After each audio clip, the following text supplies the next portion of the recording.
2 రోజుల క్రితం వినుకొండ వెళ్ళారు జగన్మోహన్ రెడ్డి. ఎందుకంటే ఒక రషీద్ అనే ఒక వ్యక్తిని హత్య చేసినందుకు చంద్రబాబు నాయుడు ప్రభుత్వం వచ్చిన తర్వాత హత్యాకాండ ఎక్కువ సాగుతుందని చెప్పేసి అనే నెపంతో ఆయన వెళ్ళాడు. దీన్ని ఏ విధంగా చూస్తారు? మనం తెలుసుకోవాల్సిన విషయాలు చాలా ఉన్నాయండి.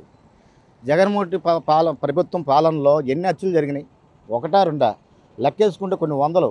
ఇంటికే మటర్ చేసి డోర్ డెలివరీ చేసిన వ్యక్తి జగన్మోహన్ రెడ్డి. అలాగే అమర్నాథ్ అనే చిన్న పిల్లోడు 18 సంవత్సరాల ఉన్న కుర్రోడిని అక్కనే ఏడిపిస్తున్నామని చెప్పినందుకు నోట్లో గొడ్లకి పెట్రోల్ పోసి అంత ఘోరంగా పెట్రోల్ పోసి తగలబెట్టి చంపిన వ్యక్తి జగన్మోహన్ రెడ్డి. ఆయన పరిపాలనలో అవినీతి జరిగిందా, టీడీపీ ప్రభుత్వంలో అవినీతి జరిగిందని మనం ఆలోచించాలి.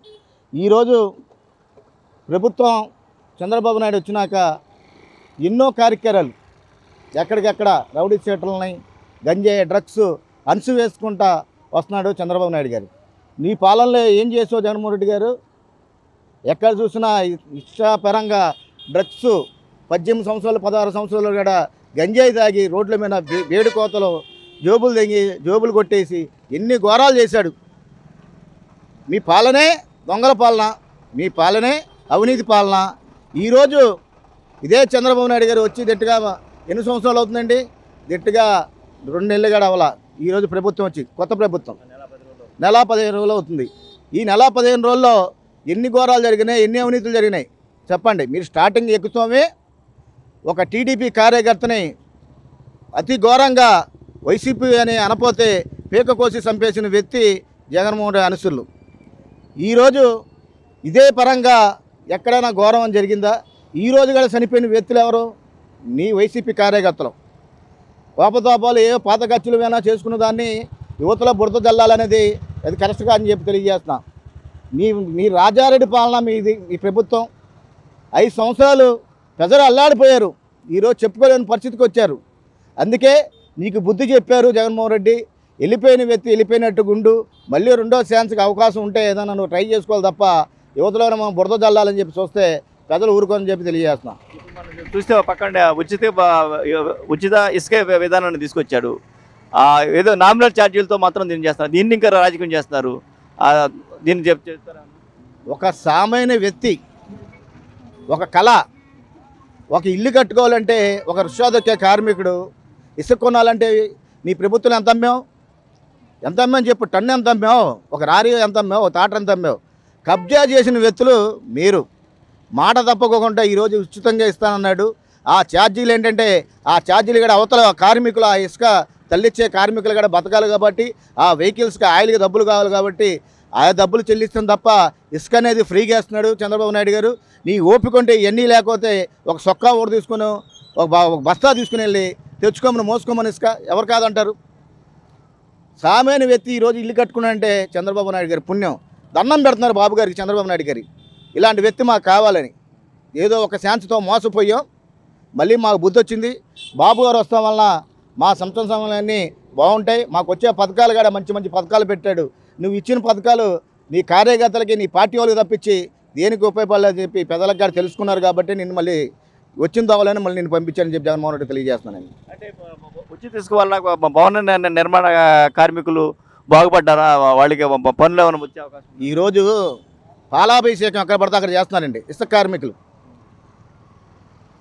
ఒక టాపీ మేస్త్రి ఈరోజు సంతోషంగా ఉన్నాడు. ఒక వడ్రంగి మేస్త్రి ఈరోజు సంతోషంగా ఉన్నాడు. రోజువారి కూలీలు సంతోషంగా ఉన్నారు. ఈరోజు ఎందువల్ల సంతోషంగా ఉన్నారు? కార్మికులకి అందరికీ పని దొరికితే కడుపు నిండా అన్నం దొరికింది. పని లేకుండా అన్నం ఎక్కడ దొరికిందండి? కార్మికులు చల్లగా ఉంటేనేగా ప్రభుత్వం ఏ ప్రభుత్వాలు ఉండేది. అలాగే కార్మికులు మాట తప్పకుండా ఈరోజు చంద్రబాబు నాయుడు గారు ఇసుక ఫ్రీగా ఇచ్చాడు. ఎంతో సంతోషం. ఒక కార్మికులు, ఇసుక కార్మికులు, టాపీ కార్మికులైన కాదు, ప్రతి వాళ్ళు సంతోషపడుతున్నాం. సామాన్య వ్యక్తి, ఇల్లు కట్టుకోలేని వ్యక్తి కూడా ఎంతో సంతోషం పడుతున్నాడు.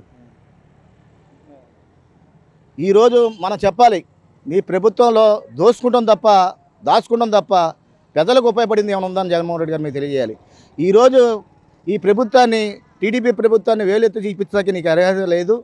నువ్వు ఈ బాబు గారి గురించి మాట్లాడే సోమత కూడా నువ్వు లేదని నేను తెలియజేస్తున్నా. పచ్చిపచ్చంగా కూడా నువ్వు గెలవలేదన్న నువ్వు వ్యక్తివి. నువ్వేంటా మా చంద్రబాబు నాయుడు గురించి నువ్వు మాట్లాడేది?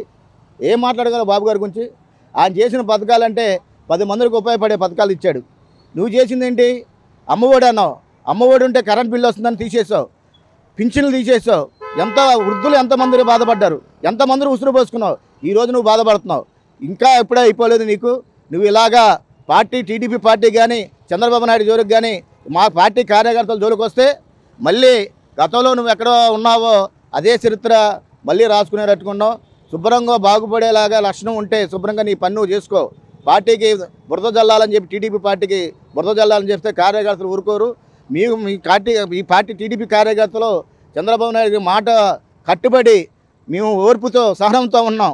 లేదు ఇలాగే రెండోసారి నోరు జారుతుకుంటే నీ కొడాలని ఏమయ్యాడు, నీ పేరు నాని ఏమయ్యాడు, వీళ్ళంతా ఎక్కడికి వెళ్ళిపోయారు? ఈరోజు కనపడిన పరిస్థితి. ఆ పరిస్థితి నువ్వు తెచ్చుకో. మాకు నీకు ఇచ్చిన గౌరవం బాబు గారు ఇచ్చారు. ఆ గౌరవం కాపాడుకోమని చెప్పి మేము తెలియజేస్తాం. ఇప్పుడు పక్కన చూస్తే గత 5 సంవత్సరాలు 4 సంవత్సరాల పాటు జగన్మోహన్ రెడ్డి ఇంట్లోంచి బయటకు వచ్చిన పరిస్థితి లేదు. ప్యాలెస్ని దాటాలి, కనీసం వాళ్ళ ఎమ్మెల్యేలు కూడా ఆయన కనపడిన పరిస్థితి ఉంది. కానీ ఇప్పుడు కనుక చూసినట్టయితే మేము రేపు పొద్దున్న నుంచి మేము అదే మేము త్వరలో మన 15వ తరగతి నుంచి అన్నారు ప్రజలతో ఇచ్చేస్తామని చెప్పేసి వాళ్ళకి కలుస్తాము, వాళ్ళ సమస్యలు తెలుసుకుంటామని చెప్పేసి ఆ మాట్లాడారు. దీని విధంగా చూస్తారు. అధికారంలో ఉన్నప్పుడే తరలు కట్టుకొని తిరిగిన వ్యక్తి జగన్మోహన్ రెడ్డి అండి. ఈరోజు పెద్దల మధ్యకి ఏమని వస్తావు? ఏం సమస్యలు తీస్తావు? పెద్దలకి ఏం సమస్యలు ఉన్నాయి? పెద్దలకి ఈయన పరిపాలనలో ఒక రాముడు వారు గతం పరిపాలన ఎలా ఉందో, రాముడు లక్ష్మణ స్వామి ఎలా పరిపాలన ఉందో, లక్ష్మణ స్వామి పవన్ కళ్యాణ్ గారు, రాముడు వారు లాంటి వ్యక్తి మన చంద్రబాబు నాయుడు గారు. ఈ పరిపాలన బాగానే ఉంటుంది బాబు, నీ రాక్షసి పరిపాలన మాకు అవసరం లేదు, పెద్దలు కూడా నేను దగ్గర రానిరని చెప్పి నేను తెలియజేస్తున్నా. నువ్వు ప్రభుత్వంలో ఉన్నప్పుడు, నువ్వు అధికారంలో ఉన్నప్పుడు పెద్దల దగ్గర రాలా. ఈరోజు వచ్చి ఏం చెప్తావు నువ్వు? ఈ ప్రభుత్వంలో అన్యాయం ఏం జరిగింది?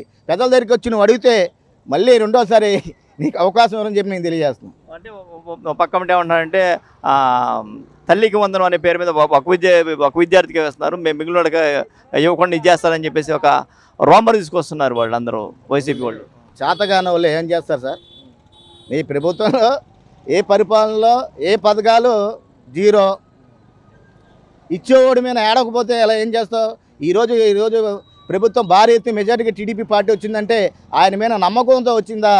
చంద్రబాబు నాయుడు నమ్మకం, పవన్ కళ్యాణ్ నమ్మకంతో ఓట్లేసారా? ఈ జగన్మోహన్ రెడ్డి ఏద్దంటే ఆగారా? పెద్దలు తెలుసు ఎవరు మంచి చేస్తారో, ఎవరు చెడు చేస్తాడు. నువ్వు చెడు చేసావు కాబట్టి ఈరోజు దాక్కున్న మొన్నటి వరకు నీ ప్యాలెస్లోని రాలా. ఈరోజు బాబు గారు నన్ను ఏదో చేసేస్తాడని చెప్పి చంద్రబాబు నాయుడు గారు, పవన్ కళ్యాణ్ ఏదో చేసేస్తాడని చెప్పి భయపడిపోయి నువ్వు లోపల దాక్కున్నావు తప్ప, ఈరోజు నువ్వు బయటకు వచ్చావంటే బాబు గారు నువ్వు వచ్చినాక నువ్వు సమావేశం అడిగినట్టుగా నువ్వు ఒక లెటర్ పెట్టుకొని నాకు కూడా దాంట్లో అసెంబ్లీలో నాకు స్థానం ఏముందని చెప్పి నువ్వు అడిగితే బాబు గారు చిరునవ్వుతో నీకు అవకాశం ఇచ్చాడు, నేను కాదనలా. అదే నీలాంటి వ్యక్తి చంద్రబాబు నాయుడు గారు అంటే, జగన్మోహన్ రెడ్డి వ్యక్తి అయితే నువ్వు అసెంబ్లీ గుమ్మం కూడా నువ్వు దాటలేవు అని చెప్పి నేను తెలియజేస్తున్నా.